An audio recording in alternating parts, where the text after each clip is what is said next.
Hello बच्चों, चलिए प्रश्न को पढ़ते हैं और समझते हैं। यहाँ में सीमा दी हुई है, लिमिट एक्स का मान जीरो की ओर अग्रसर, एक्स की घातांक 2 कॉस एक्स और बटे में है 1 माइनस कॉस एक्स का मान है।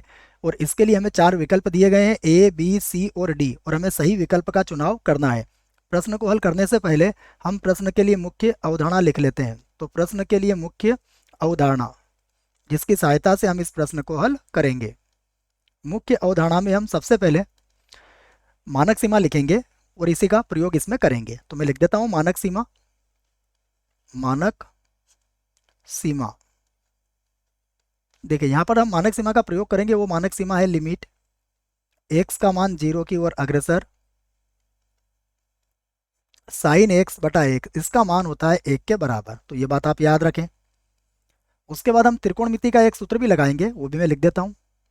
एक माइनस कॉस थीटा, ये बराबर होता है 2 साइन स्क्वायर थीटा बटा 2 के। तो यह सूत्र मैंने लिख दिया है आपके लिए। आइए प्रश्न में दी गई सीमा को लिखते हैं। तो हमें जो सीमा दी गई है उसे मैं लिख रहा हूँ। यह है लिमिट एक्स का मान जीरो की ओर अग्रसर है, उसके बाद है एक्स की घातांक 2 कॉस एक्स बटा 1 माइनस कॉस एक्स। इसी को मैं एक बार और लिखूंगा। ये होगा लिमिट एक्स का मान जीरो की ओर अग्रसर, एक्स की घातांक 2 कॉस एक्स और बटा 1 माइनस कॉस एक्स। अब यदि हमने अभी एक्स का मान जीरो रखा तो देखो ये कौन सा रूप आ जाएगा। यदि हमने एक्स का मान जीरो रखा तो ये जीरो बटा जीरो रूप होगा, जिसे कहते हैं अनिधार्य रूप। इसका अर्थ है हमें सीमा को आगे हल करना पड़ेगा, यह इसका उत्तर नहीं हो सकता। तो देखते हैं अब इसको आगे हल करते हैं। तो ये होगा लिमिट एक्स का मान जीरो की ओर अग्रसर, एक्स की घातांक 2, यहाँ पर है कॉस एक्स और बटे में देखिएगा 1 माइनस कॉस एक्स को हम क्या लिख देंगे, इसको लिख देंगे हम 2 साइन स्क्वायर और ये बन जाएगा एक्स बटा 2 के बराबर। इसको आगे लिखते हैं फिर से। तो ये होगा लिमिट एक्स का मान देखिए जीरो की ओर अग्रसर है, ऊपर तो लिखा मैंने कॉस एक्स और बटे में देखिएगा आप, बटे में 2, उसके बाद साइन स्क्वायर एक्स बटा 2 है और बटे में मैंने किसको लिख दिया है, देखिए यहाँ पर एक्स की घातांक 2 को मैं बटे के बटे में इसको लेके आ गया हूँ, जो ऊपर एक्स की घात 2 था। अब समझिएगा यहाँ पर हम क्या करने वाले हैं। फिर से ये जो बटे का 2 है इसको तो मैं अलग कर देता हूँ, 1/2।